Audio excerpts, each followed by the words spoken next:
आप सभी अध्ययन कर रहे हैं। भगवान शिव स्तुति कर रहे हैं भगवान की। कहते हैं, हे भगवान, आपकी नाभि से कमल पुष्प निकलता है। इस प्रकार से आप सृष्टि के उद्गम हैं। आप इंद्रियों तथा तन्मात्राओं के नियामक हैं। आप सर्वव्यापी वासुदेव भी हैं।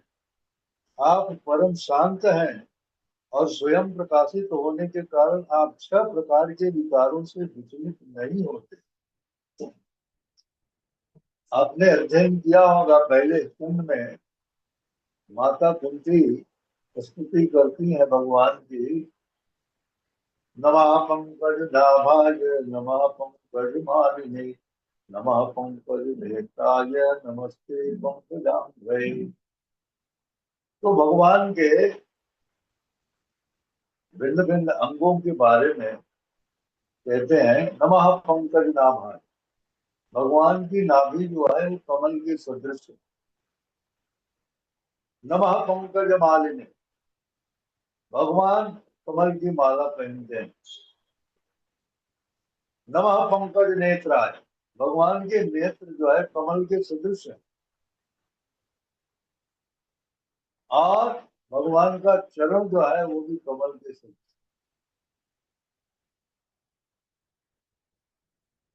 नमः पंकज नाभाय, नमः पंकज मालिने, नमः पंकज नेत्राय, नमस्ते पंकजांघ्रे। भगवान के सारे अंग जो है वो अधिकांशतः कमल से तुलना की जाती है। कमल बहुत स्निग्ध होता है। इस भौतिक जगत में इससे सुंदर और कोई वस्तु नहीं है जिससे भगवान के इन अंगों की तुलना की जाए, इसलिए कमल से की जाती है। तो भगवान शिव कह रहे हैं, आपकी नाभि से कमल पुष्प निकलता है। जैसा कि आप जानते हैं, भगवान गर्भोदक साई विष्णु गर्भ सागर में शयन करते हैं और उनकी नाभि से कमल निकलता है और उसी कमल के पुष्प पर ब्रह्मा जी प्रकट होते। तो ब्रह्मा जी से सृष्टि के पहले जीव और ब्रह्मा जी से सृष्टि का विस्तार होता है। तो यहाँ पर भगवान शिव कह रहे हैं, आप सृष्टि के उद्गम हैं। यानी उद्गम का मतलब जहाँ से सृष्टि शुरू होती है। सृष्टि की शुरुआत भगवान की नाभि से कमल निकलता है, कमल के पुष्प पर ब्रह्मा जी प्रकट। आगे का विस्तार ब्रह्मा जी का। आप इंद्रियों तथा तन मात्राओं के नियामक हैं।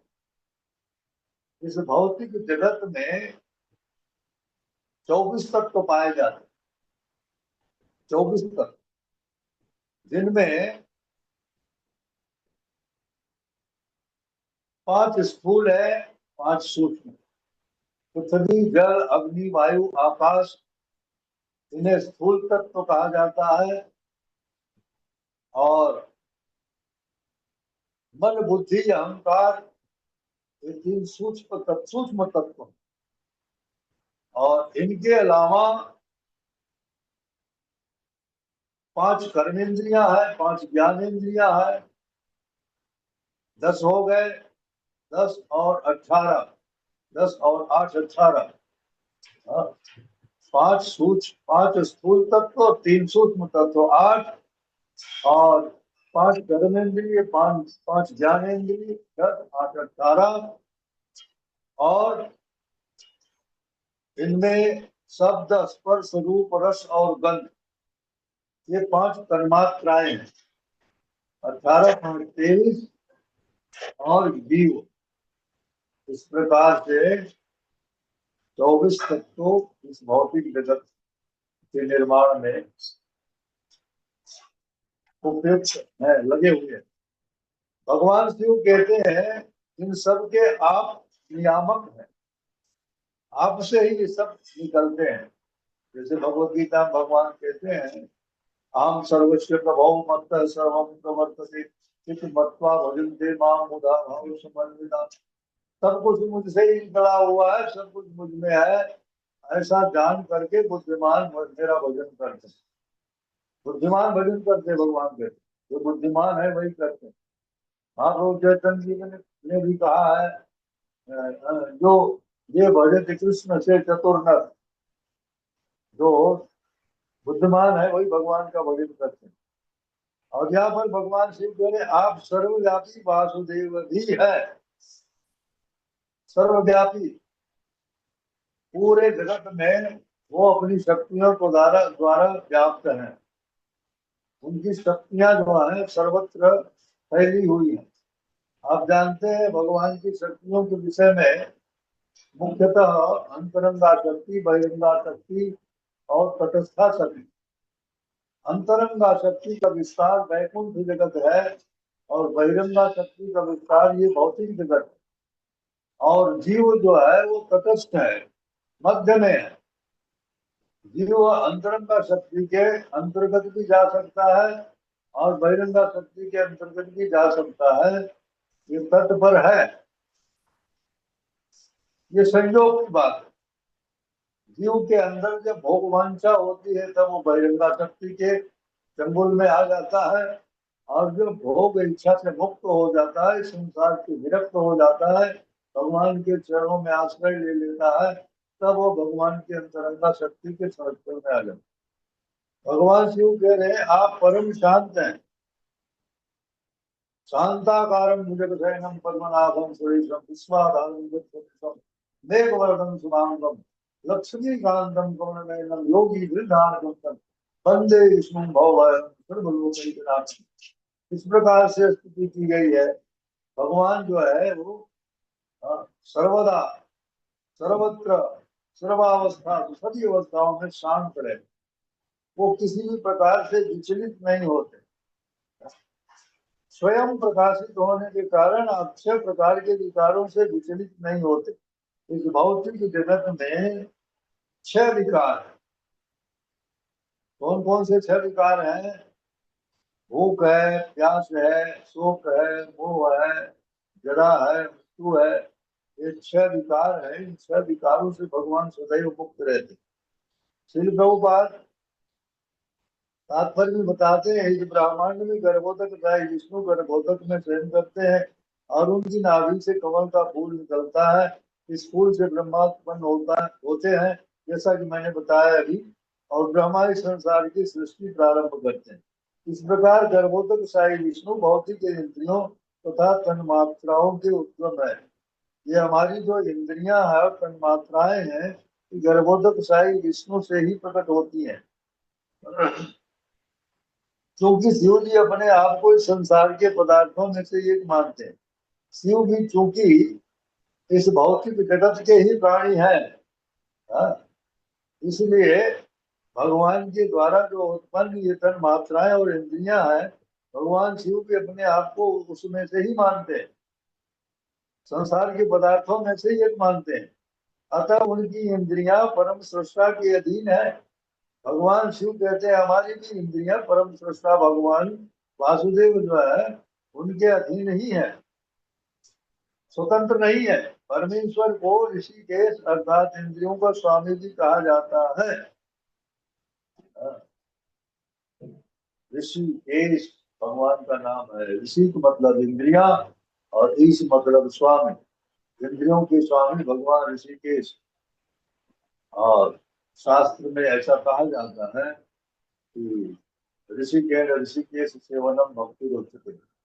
सारी इंद्रियों से भगवान ऋषिकेश की सेवा करना ही भक्ति है। और भगवान ऋषिकेश की सेवा में हमारी सारी इंद्रियों को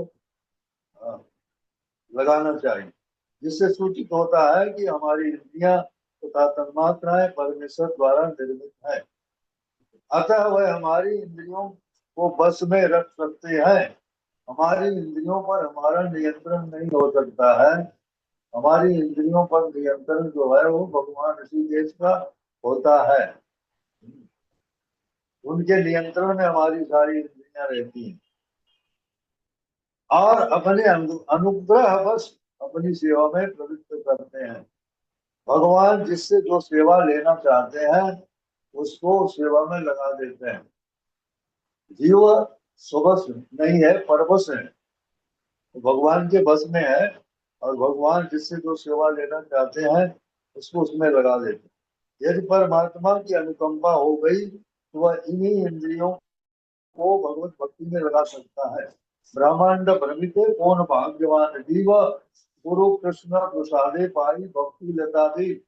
इस ब्रह्मांड में असंख्य असंख्य जीव भटक रहे हैं, अपने पूर्व जन्म के किए हुए कर्मों के फल भुगत रहे हैं, नाना प्रकार की योनियों में, नाना प्रकार के लोकों में जीव भटक रहे हैं, अपने किए हुए पूर्व जन्म के कर्मों के फल को भुगत रहे हैं। किंतु महाप्रभु चैतन्य जी कहते हैं कि गुरु और भगवान की कृपा हो जाए तो उसे भक्ति लता का बीज मिल जाता है। और जिसे भक्ति लता का बीज मिल जाता है, ये गुरु के द्वारा, गुरु क्या करते हैं, भक्ति लता का बीज हाँ, मनुष्य के हृदय में आरोपित कर देते हैं। और वो गुरु महाराज के देख रेख में ही वो अंकुरित होता है। वो भक्ति लता का बीज गुरु महाराज के संरक्षण में रहने के कारण ही वो अंकुरित होता है। और धीरे धीरे धीरे धीरे वह लता बढ़ती जाती है। और लता बढ़ते बढ़ते एक समय आता है वो गोलोक वृंदावन तक पहुंच जाती है। और भक्त को इस भौतिक जगत से छुड़ाकर की वो लोग पहुंचा देते हैं। इसलिए कहते हैं। और ये जो भक्ति लता बीज है, ये गुरु और भगवान की कृपा से ही प्राप्त होती, अन्यथा कोई इसका चांस नहीं है ऐसे वैसे कहीं से प्राप्त करना। यस्य प्रसादात भगवत प्रसाद, यस्य प्रसादात, भगवान गुरु के प्रसाद से ही ये सब प्राप्त होता है। तो यहाँ पर बता रहे प्रभुपाद महाराज, ये परमात्मा की अनुकंपा हो गई तो वह इन्हीं इंद्रियों को भगवत भक्ति में लगा सकता है। शिव जी भौतिक इंद्रियों द्वारा पथभ्रष्ट न होकर भौतिक कलमश से दूर रहते हुए उन्हें भगवान की सेवा में लगाना चाहते हैं। भगवान शिव अपनी इंद्रियों को भौतिक कलमश से दूर रख करके भगवान की सेवा में लगाना चाहते हैं। कहने का तात्पर्य ये है कि भगवान शिव, आप जानते हैं कि वो वैष्णव में सर्वश्रेष्ठ, वैष्णव नाम यथा शंभु, और द्वादश महाभागवतों में भी उनकी गणना होती है। ये भगवान शिव क्योंकि द्वादश महाभागवत में है और वैष्णव में श्रेष्ठ है, तो जिस मार्ग का अनुसरण करने के लिए वो बतलाते हैं, हमें उन्हीं मार्ग पर चलना चाहिए। जिस प्रकार भगवान शिव अपनी इंद्रियों को भगवान की सेवा में लगाना चाह रहे हैं, लगा के रखते हैं, उसी प्रकार हमें भी अपनी इंद्रियों को भगवान की सेवा में लगा के रखना चाहिए। भौतिक जगत में ऐसा शास्त्रों में कहा गया है कि ये जड़ शरीर जो है, इससे इंद्रियां श्रेष्ठ है। शरीर जड़ है, जड़ शरीर से इंद्रियां श्रेष्ठ है, इंद्रियों से मन श्रेष्ठ है, मन से बुद्धि श्रेष्ठ है, और बुद्धि से आत्मा श्रेष्ठ है। इस प्रकार हमारा जो शरीर है, इसमें अगर जीव प्रवेश नहीं कराया जाए, परमात्मा इसमें प्रवेश न हो, तो ये जड़ जड़ ही रहेगा। इसमें किसी प्रकार की कोई क्रिया नहीं हो सकती। जैसे कोई पत्थर है, पड़ा है, तो पत्थर में किसी प्रकार की गति नहीं हो सकती है, वो जड़ है। किंतु यदि जीव चाहे तो उसको इधर उधर हिला सकता है, उसमें गति उत्पन्न कर सकता है। क्योंकि जीव जो है वो परमात्मा का अंश है, जीव गतिशील है। परमात्मा और जीवात्मा दोनों ही शरीर के अंदर रहते हैं, इसलिए शरीर क्रियाशील है। जिस समय जीव शरीर को छोड़ देता है, परमात्मा भी छोड़ देते हैं, तो हमारी सारी इंद्रियां भी रहती हैं। हाँ, सारी इंद्रियां है, हमारे हाथ है, पैर है, आंख है, कान है, नाक है, मुंह है, सब है, लेकिन ये सब निष्क्रिय हो जाते हैं, कोई कार्य नहीं कर सकता। सारा तंत्र जो है वो ठप हो जाता है। पाचन तंत्र, श्वसन तंत्र, हाँ, रक्त परिवहन, जितने तंत्र शरीर के अंदर है सब हाँ, रुक जाते हैं। ये चलायमान है इसलिए क्योंकि इसके अंदर जीवात्मा और परमात्मा विद्यमान है। तो भगवान शिव कह रहे हैं कि हमारी इंद्रियों को हमें भगवान की सेवा में लगाना चाहिए, क्योंकि इंद्रियों के स्वामी भगवान ऋषिकेश है। ऋषिकेश ऋषिकेश सेवनम भक्ति उच्चते, यही मानव जीवन का लक्ष्य है। और इस लक्ष्य को भूलना नहीं चाहिए। आगे बता रहे हैं श्री भगवान, इस श्लोक का शांताय कुटस्थाय स्वरूप से अंश अत्यंत महत्वपूर्ण है। भगवान शांत है, स्थिर है, और स्वरोच से मतलब वो अपनी रुचि से जो कुछ भी चाहते हैं वो कर सकते हैं। वो अन्य किसी के रुचि से कार्य नहीं करते, वो अपने रुचि से ही करते हैं। इस संसार में विद्यमान रहकर भी भगवान भवसागर की लहरों से विचलित नहीं होते। भगवान इस संसार में जब प्रकट होते हैं तो भी आप जानते हैं कि ये भवसागर जो है, भवसागर सागर में जैसे इतनी ऊंची ऊंची तरंगे उठती हैं, तो सागर में अगर कोई चल रहा है नौका से, जहाज से, तो वो हिलता डुलता रहता है। उनकी लहरों के प्रभाव से वो हिलता डुलता रहता है। इसी प्रकार इसे भव सागर, संसार को भव सागर की भव सागर कहा गया है। भव सागर मतलब ये सागर की तरह ही है। जैसे सागर में तरंगे उठती रहती हैं, वैसे इस भौतिक जगत में नाना प्रकार की तरंगे उठती रहती हैं। और जीव जो है इन तरंगों से विचलित होता है।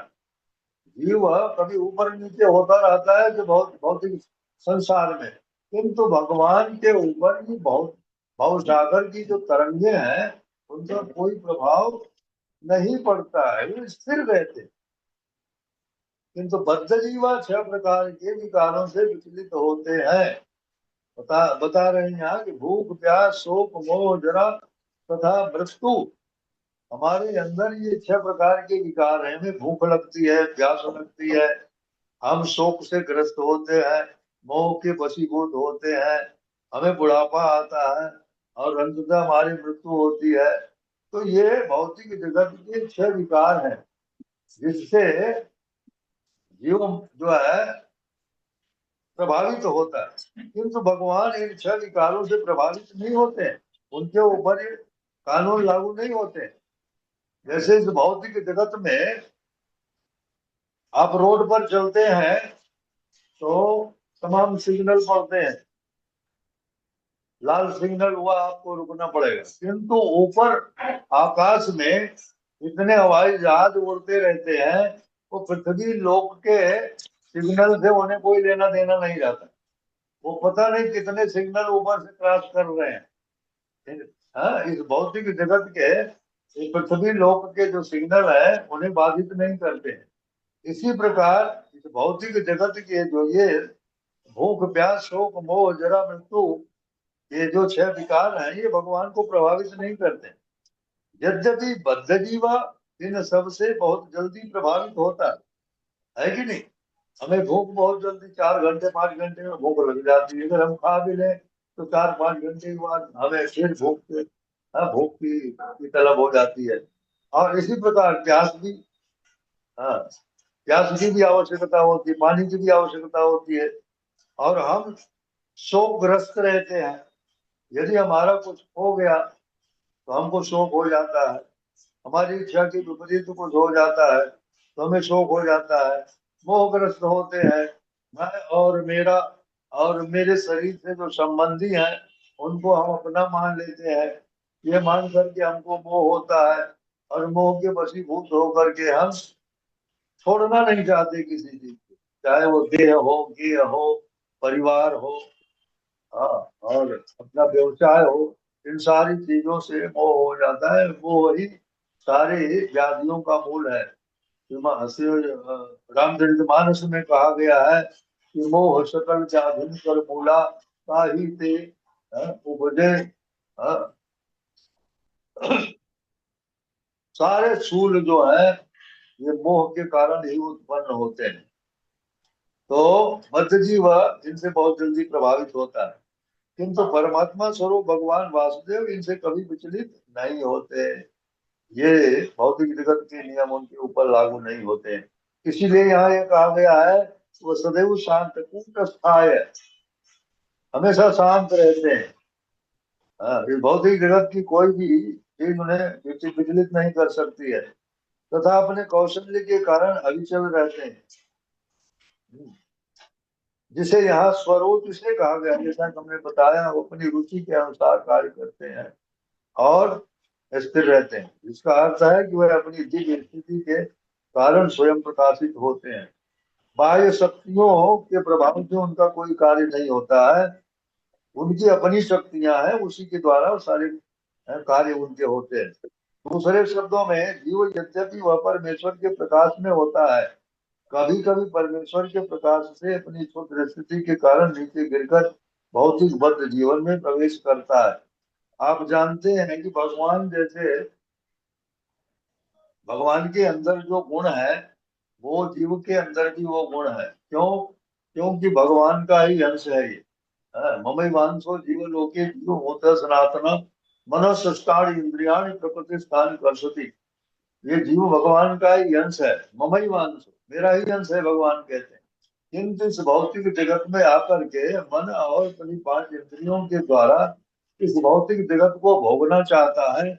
इसीलिए इसके अंदर परिवर्तन होता रहता है। इसलिए इसमें स्वयं प्रकाशित है। हाँ, तो जब जीव प्रवेश करता है इस भौतिक जगत में, बद्ध हो जाता है। किंतु भगवान इस प्रकार बद्ध नहीं होते। भगवान भौतिक जगत में आकर के बद्ध नहीं होते। उनके ऊपर जन्म मृत्यु जरा व्याधि इन चीजों का प्रभाव नहीं पड़ता है। इसलिए उन्हें स्वयं प्रकाशित कहा गया है। फलतः वासुदेव की शरण में रहकर या भक्ति में प्रवृत्त होकर इस संसार में कोई भी पद्धति पूर्ण रह सकता है। अब यहाँ पर बताया गया है जीव को पूर्णता तब प्राप्त होगी जब वो भगवान से जुड़ेगा। जैसे किसी भी मशीन के एक पार्ट को, एक बोल्ट को ही अलग कर दीजिए मशीन से, तो उसको मशीन नहीं कहा जाएगा। किंतु वही बोल्ट जब मशीन में लगा हुआ रहता है तो उसकी पहचान मशीन से होती है, ये मशीन है। और जैसे ही वो मशीन से अलग कर दिया जाता है, उसकी पहचान एक बोल्ट के रूप में होती है। ऐसे ही जीव जब भगवान से जुड़ा रहता है, भगवान के पास रहता है, भगवान से जुड़ा रहता है, तब वो पूर्ण रहता है। और जब भगवान से विलग हो जाता है, भगवान से विमुख हो जाता है, तब उसकी पहचान अलग हो जाती है। हाँ, एक बद्ध होता है, एक मुक्त होता है। तो भगवान के आश्रय में जब रहता है तो वो मुक्त रहता है।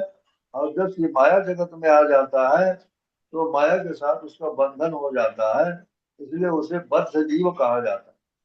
और उस बद्ध अवस्था से हमें निकलना चाहिए, निकलने का प्रयास करना चाहिए भगवान की भक्ति में लग करके। और हमारे आचार्यों के द्वारा बताए गए निर्देशन का पालन करके हम फिर से इस बद्ध अवस्था से मुक्त हो सकते हैं। यही हमारे जीवन का लक्ष्य है। हमें भगवत प्राप्ति हमारा लक्ष्य बनाना चाहिए। हरे कृष्ण।